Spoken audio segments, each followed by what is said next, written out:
Hey, what's up, everybody? It's BDF44 coming at you with another video. So I don't have a lot of time because I want to hurry up and rush through my routine so I can get some food in my system and get some sleep because I have to stay at work a little longer now. They're kind of enforcing rules a certain way, so we can't really leave at the time that we used to leave. We got to leave like 20 minutes later, traffic, etc. So yeah, it's a little bit of adjustment and so on and so forth. But this was important enough for me because I wanted to shoot some bail to my guy, to King James. I just got to listen to Jalen Rose talk about when he thought, when he knew the Lakers were losing the Suns series, and when he said what he said basically that he knew it at halftime of Game 6, and that was when I was certain too. I felt like I knew we were going to lose after Game 5, and I even got up here and told you guys I expected us to lose, but I felt like LeBron James was our hope, and because we had LeBron James, that gave us an opportunity that most teams in this situation have never had, a hope that most teams have never had. So that was my thing, but at the end of the day, I was pretty certain by the halftime of Game 6 that we were not going to have any success going forward in this series. The thing about it was he shot some bail to LeBron James, and I just wanted to double down on what he was saying. He was just basically saying, LeBron is coming off a championship. He didn't even get as much of a break, an all-star break. He didn't get as much as an all-star break out of this situation. And yet everybody wants to come down on him and compare him to Michael Jordan in regards to never missing the first round after starting his process of winning championships. Never losing in the first round, rather. And my thing is, look, Michael Jordan ain't never, ever, ever, ever had the adversity that LeBron James has had over the last 18 months. In fact, I would argue he never had anything close to it. With respect to what he went through that made him retire, which does not count because it pulled him all the way away from the game of basketball. We're talking about playing through something. He ain't have to deal with no bubble. Okay? He didn't have to deal with the ghost. And I don't mean that in a derogatory or disrespectful term, but just having to live in the shadow of Kobe Bryant, he didn't have to deal with that. And then to turn around and lose Kobe that same year? And then win the championship that year? Now, Mike ain't never had to deal with nothing like that. Coupled with the fact that I know nobody wants to talk about this, but I'm going to let y'all know the Easy East was easy back then too. Yes, Mike did benefit from playing in the Eastern Conference. He did not have to deal with the Western Conference and the craziness that came with the Western Conference, even back then, when it was a more dominant conference, even in Michael's day. Because the Western Conference has been dominant for a very long time. Even though Michael was winning championships, overall, the deeper, better teams were out West. Even then. Even then. It was sort of like the Brooklyn Nets dynamic. Like, okay, with the exception of the Philadelphia 76ers, we don't think that anybody out East is actually better than the best team out West. Nobody thinks that. And it was the same back then. They had the Nets equal to the Bulls and Michael Jordan. And then there was a bunch of solid teams in the Eastern Conference, but the West had the dogs. So, with that being said, I don't think LeBron is out of the GOAT conversation because of the first round exit this season.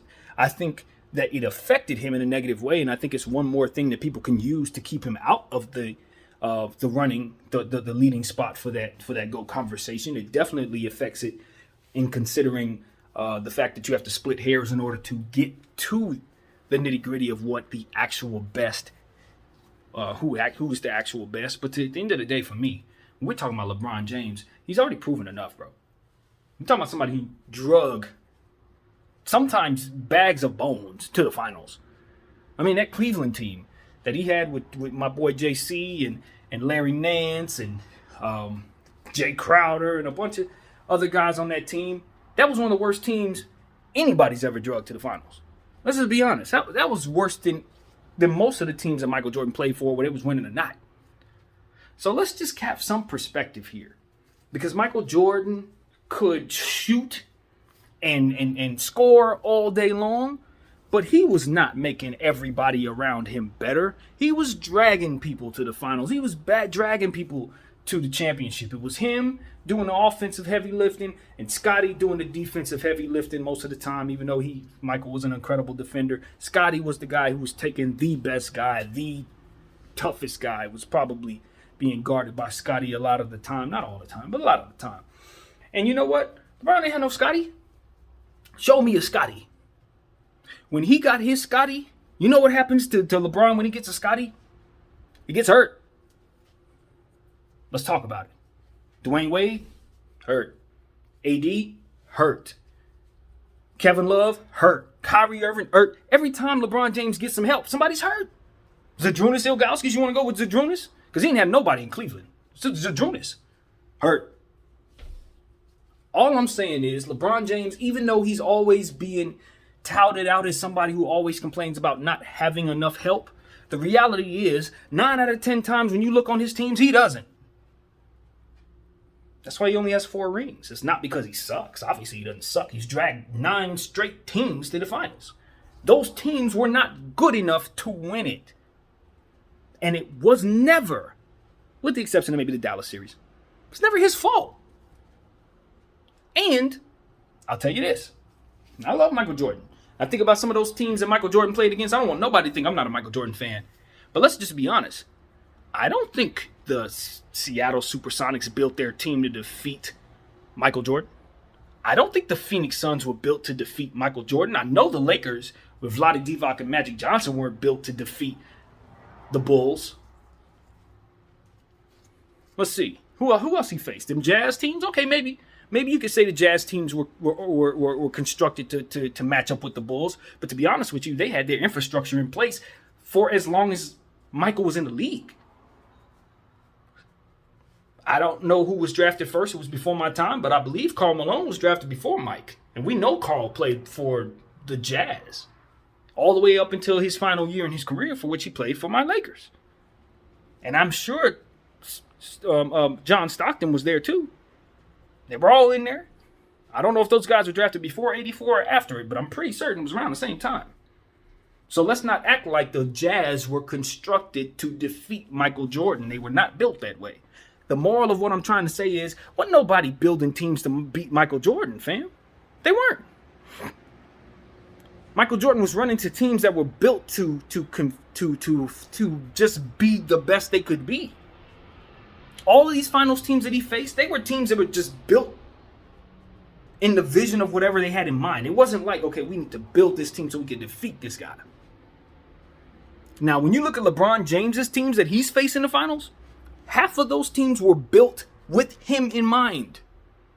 The Golden State Warriors would not exist if they didn't have that frame of mind in mind when saying, how the hell do we beat this guy? When the Spurs traded for Kawhi Leonard, let's talk about it. When the Spurs traded George Hill for Kawhi Leonard, you know what they had in mind? We need a small forward to kind of deal with this guy. We got Tim Duncan. We got Tony Parker. We got Manu Ginobili. But guess what we don't have? Anyone to check that dude. Let's make sure we have someone. Enter Kawhi Leonard. I'm trying to tell y'all something. And we talking about LeBron James. Look at those Clippers. What the hell do you think the Clippers were built for? They weren't built for anything but LeBron James. That's all they were built for. To beat the Lakers and LeBron. They even tried to get into his mind by using New Balance as a means of trying to poke at his LA kingdom, so to speak. And his king nature in LA, since that he had just got here, so he didn't have a right to be called the king, even though he'd been dragging the league for the last 15 years. So I'd say he could be the king anywhere he wants to go. But that's just my opinion. But teams were built to destroy this dude. Teams were built with the sole purpose of beating this guy. Not because they were trying to build the best basketball team. Because they were trying to beat LeBron. So when we start talking about why LeBron doesn't have rings, let's just understand that teams were literally put together to beat him. If Michael had teams put together to beat him, he wouldn't have 6 rings. That's a fact. So I wanted to shoot LeBron some bail. Is he perfect? Nah. Could he do some things differently? Yeah. Would I like him to have a much more of a killer instinct? Yeah, he's below average in terms of killer instinct as it pertains to superstars. Sorry. Guys of his era, not era, but guys of his ilk, guys of his level, they usually have more killer instinct than him. I'm not going to sit here and act like LeBron don't have some real flaws that I have trouble with. But at the end of the day, not too many people can even do what he does outside of his sport. You talk about the type of dominance we talking about. You have to go into sports that we don't pay no attention to try to find the type of dominance this man has had. And that's coupled with adversity. That's coupled with no real, and I'm saying this respectfully, but no real coaching. LeBron James gave his coaches legacies, not the other way around. We talk about Eric Spoelstra as one of the great coaches in the league. Some have said he's the best coach. I heard somebody say he was the best coach of all time. Fam. Nah. He had Bron. Stop it. Stop it. Stop this Eric Spoelstra stuff. I like Spoelstra. I don't think he sucks or anything. But to say he's a GOAT coach? Come on, man. He had Bron, bro. Stop this. Stop this. Mike Brown. Brother, got respect for Mike Brown. I don't think he's the greatest coach. LeBron James dragged Mike Brown to the finals. I don't think Mike Brown's the greatest of a coach. I respect his character. He was a good guy when he coached the Lakers. I know of Mike Brown. Can't win with Mike Brown as your head coach, bro. LeBron did. Come on, let's talk about it. He had to deal with Luke Walton. He gave Frank Vogel a ring. Frank Vogel got a ring. We know Frank Vogel ain't that great of a coach. He got a ring, though. It's LeBron James. So let's stop this. And I'm not no LeBron fan. I'm a Laker fan, okay? People like to separate the two. I'm a Laker fan. I'm not a LeBron fan. But I've grown to respect LeBron James, appreciate LeBron James, and he brought me 7 teams, so he's always going to be a Laker. But as far as all this talk about him not being the GOAT or a level of, he's not on the level of Michael Jordan because he lost in the first round, we gonna dead that quick. We ain't going to do that on this channel. Because I'm going to hit you with real-time facts. And the fact of the matter is, the whole league has been trying to figure out a way to stop this dude, and they've failed at it. Because every single year he finds himself in the finals, even when his team's trash. And the years that he didn't, he was hurt. This year, 2 years ago, another year, what was it, a rookie? Was his rookie season he didn't go to the finals? The only years he didn't go to the finals was when he hurt, bruh. So stop this LeBron James hate. Stop this LeBron James lying. Stop trying to paint the narrative about Bron like he's not that dude. We know damn well he's that dude. People trying to sit up here and say, oh, KD's the best player in the world. No, he's not. Not even close. Because LeBron James is so far ahead of him historically, it's not even funny. Sorry. Be mad. Stay mad. I'm not here to lie about anything. I'm not here to make people feel good or feel bad either. I'm just here to tell you the absolute and utter truth about LeBron James. There is one player greater than him. And that player didn't face the adversity he faced. Period. That's the truth. That conversation is much more intricate and nuanced when you start digging into what LeBron had to deal with. When you talk about the inconsistencies of his coaching staff, the players that he played with, the small markets and their inability to bring in stars. It's a lot of stuff. And he was able to drag teams to the finals throughout all of it. 3 different teams. 3 different types of rings. Multiple finals appearances in 2 out of those 3 spaces. And he still has a chance to get the Lakers to a second NBA finals at some point. I don't want to hear no more LeBron James slander. If you hate him, you hate him. If you don't like his politics and how he speaks politically about things socially, that's your business. But when you start talking about the game, it's time to start having some real conversations. I'm sick of this mindless, I hate him because everybody else hates him stupidity. I'm done with that. You got to think for your damn self here. When you come to this channel, we thinking for ourselves here. So that's how I feel about that, man. And I'm leaving it at that. Let's stop all this LeBron James hatred and stop trying to discredit this man at every little damn thing you get. Every little opportunity you get, discredit this dude. It's disgusting. ESPN and Fox FS1 have made fortunes off of that very thing. I'm building him up to tear him down, bro. I've seen him do it with other people. He ain't the only one. But he's the one that's got it the worst, if you ask me. He got it even worse than Kobe. Shit got to stop, man. That shit got to stop.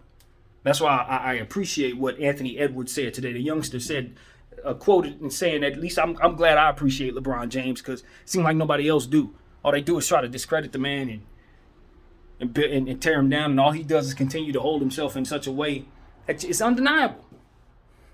It's undeniable. The guy is damn near invincible. The only time he gets himself in trouble is when he says things that certain types of people don't like. And usually those types of people aren't me. Let's just be honest. So, hey, I'm with you, Bron. You a Laker. I'm cool with that. You've already brought me a championship, so whatever happens after this, you a Laker, period. I'm gonna have your back off the strength of that. But some stuff is just like, even if you weren't a Laker, we got to stop some of this. Seriously. Some of this hate is just like, it's a narrative, and it really don't have a whole lot to do with the character of the man or the athlete. It's just fluff. Seeds planted over time that people have run with. And it's time, it's somebody needs to say something, and I am. So there's that, man. My name is BDF44, and I'm out.